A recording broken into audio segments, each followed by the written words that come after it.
You see, what trips most humans up? Where you think about your action orientation or the manifestation part of it rather than the energy part of it. For example, does the idea of clarity seem easily achievable? Do you think that you could get clear on something today? Do you think that you can get clear on something 20 years from today? Do you think you need 20 years to find clarity? Or do you think that clarity is something that is easily achievable? The point that we're making is that thoughts and alignment of thoughts are easily achievable. And you usually don't assign the necessity of time to them. In other words, I can be happy or sad today. I can be happy or sad 20 years from today. But I don't need 20 years to go from sad to happy. I could focus that into being today. And we want you to understand that everything is that way. But it is your action orientation and your belief in how long it takes to gather up. If you can think of money as energy rather than as money, then you can shorten the timeline. But even more, we would focus upon the outcome that you're reaching for rather than the means that you believe is necessary to accomplish it. If you think about what you want and why you want it, the energy is usually clear. But if you think about what you want and how you're going to get it and when it's going to come and what it's going to require and who's going to be there, then you introduce a lot of unnecessary questions to which you don't have the answers, which just piles resistance, which makes the timeline have to be more spread out. But it doesn't need to be. The universe can deliver it to you as quickly or as slowly as you believe it to be. And that's why sometimes when people talk to us about big goals, that they have big goals, we encourage them to not put those extra descriptive words around it, because when it feels big, then you mean it feels slow or it feels harder or it feels less likely. You just sort of want to find the feeling of it, which can be clean and resistance-free right now. And also, this is something that we have heard from many people over time. I want this big sum of money, but I'm going to do a lot of good with it. In a sort of justifying, I need the justification for doing the good before I will allow the good to come to me. And we want you to just want it. And it's that feeling that you need to justify it that is really even a bigger culprit than the feeling that you need 20 years to get it. We cannot assign monetary value to energy, and when you stop doing it, you'll get a lot more bang for your buck.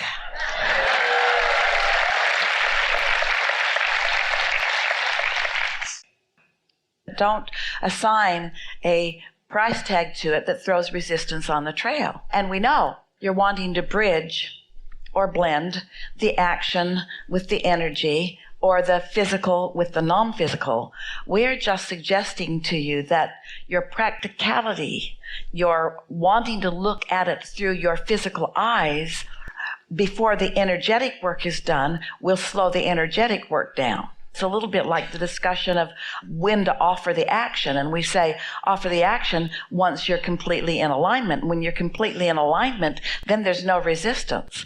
But if you're offering the action or even contemplating the action before you're completely in alignment, then it feels like a really big, hard thing to do. And nothing is a really big, hard thing to do when you have the leverage that creates worlds flowing with you. Don't get your desire ahead of your belief. That's just torturing yourself unnecessarily. If you get your desire ahead of your belief, then it's uncomfortable.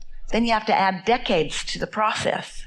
But what if your desires just called your belief into alignment? What if your desire is uninhibited because you put it there, it's there and it's real? And what if your inner being is all over it and calling all of the cooperative components?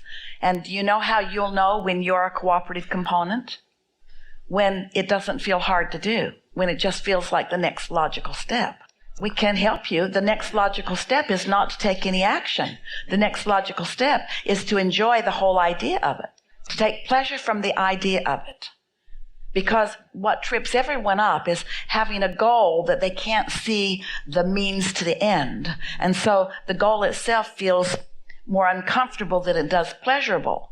So what you want to do is use the power of your focus to let this intention be utterly and only satisfying. No downside. It's in vibrational form.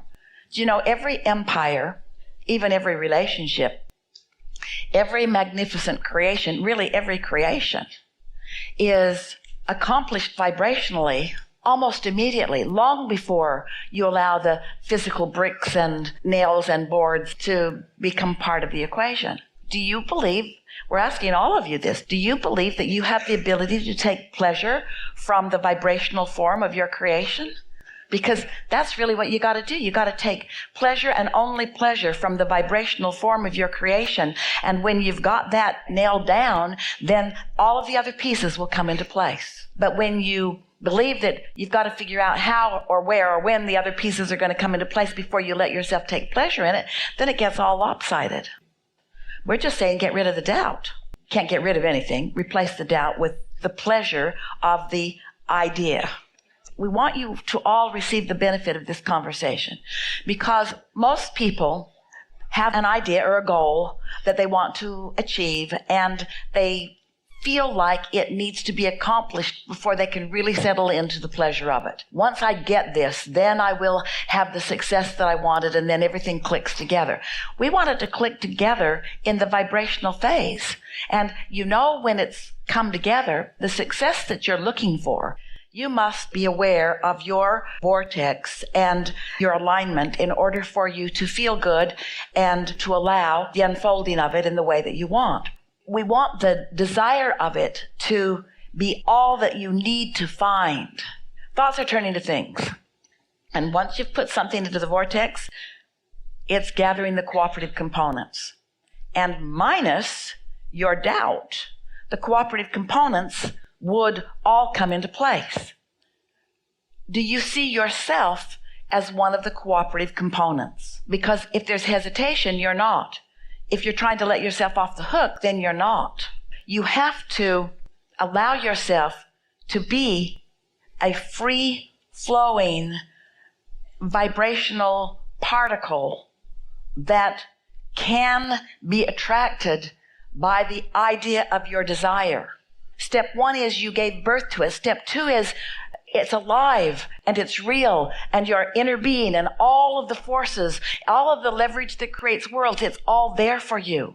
You have to let yourself go with it. If you have given birth to it, you will never be able to hold yourself apart from something important that you've given birth to and be joyful. So it's not just giving up the idea of the dream, it's giving up the happiness that the dream promises. Oh, we're almost on it. The whole point of wanting it is for the happiness that the dream promises, and then the manifestations, it has to come. But when you say, well, maybe I'm willing to give up the big picture of it, and we say, you can't do that because now you've given up on the happiness that the dream promises. Are you following this?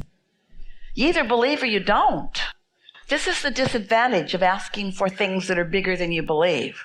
Ask for a whole bunch of things that are just the right size until you have shown yourself that all things are possible. That's the basket thing that Jerry was talking about. You get the basket out there so far you don't believe it. After a little while, you stop trying. Or you make up things that aren't true. I never really wanted to do that anyway. That's why I put it out there so far. I was just kidding. Just remember what the real goal is. You see, Esther says to people on a pretty regular basis, she got it from Jerry because he said it on a really regular basis. They'd go somewhere and she'd say, just looking for something to want. Just looking for something that rings my bells. Because your bells ringing feels really, really good. And so when life shows you something that rings your bells, you can keep those bells ringing as it comes into fruition. And by the time it comes into fruition, there are a whole lot of other things that are ringing your bells too, because you're not ever going to get it done. So it's the bell ringing that you're reaching for. It's the reason to focus and the reason to even care about how you feel. That's what it's all about. The things that life helps you to define that you want are not because anybody needs to create that. It's not that that is necessary for the upliftment of the universe. The reason that the ideas occurred to you is so that you will have a focal point in this time and space reality upon which you can find alignment with your inner being so that you can feel the power or the invincibility of your creative prowess, not because you needed to create it, but because it feels good to be in the process of creating. This is hard for humans to hear, because there are so many things that you want to create, and you think that the creation of that is the main event. It isn't. It's just the reason to flow the energy, which is the main event. It's the feeling of things coming into place. It's the pointing and feeling the power of the universe flowing through you. And it's the necessity of finding alignment, which is what true life is.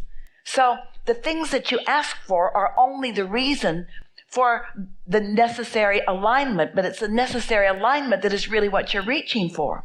So when someone like you conjures a really big intention that feels like it's going to take a lot of focus, that just means you really like to focus. That also means that you've discovered that big things ring your bells. Small things don't ring your bells after big things have rung your bells. You can't go back. There's no going back. You can't be a magnificent creator and then be excited about creating something that's really mediocre. And once you've tasted the energy that creates worlds and you've felt it pulsing through you and you've seen the results of it, you can't go back to something that you don't feel that way about. You always have to feel that way and more, that way and more, that way and more, that way and more, that way and more. Satisfied and then some. Satisfied and then some, you see. So when you say, well, maybe I don't care that much, I want to let myself off the hook, we say, should have read that in the disclaimer you signed. I understand that I've become a big thinker and that I'm never going to be able to not be a big thinker again because it will always suck. Once a big thinker, you got to be a big thinker, which means you got to go along with your inner being who thinks big. And your inner being will think bigger thoughts than you can think. But your inner being will not ask you to think the big thoughts that you're not ready to think. But you cannot think contradictory thoughts to the big thoughts that your inner being is thinking because you asked your inner being to think the big thoughts. You said, I want it, and your inner being says, all right, we're on it. We'll gather all the cooperative components. It'll be more than you can comprehend. You're going to have to move forward on trust and faith. You're going to have to believe in the process of the universe. You're going to have to remind yourself every day about law of attraction. You're going to have to find your vibrational balance in all of this, and we'll take care of all of the details. All you got to do is get ready for the revelation that we're offering to you at all times. You've got to be positioned to realize the next step and the next step and the next step and the next step. Not all the steps, just the next step. You like that?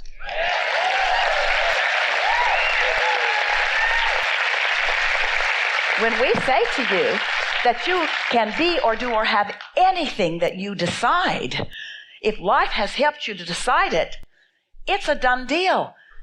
All you got to do is allow it to be, and the allowing it to be is what the pleasure of life is all about. That's what it's all about. Connection to your inner being feels like the next logical step. You are so often connected and don't know it because you hear people talk about connection and you form images in your mind that are not accurate.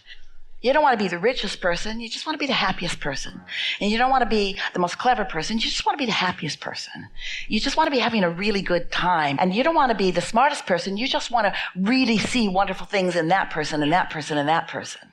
You see what we're getting at? Is sort of letting the trappings of the physical world take a lesser important place while the trappings of alignment come more to the forefront and matter more to you. It may be helpful for you to just decide that your joy about your life is all that you care about being visible to others. Yeah.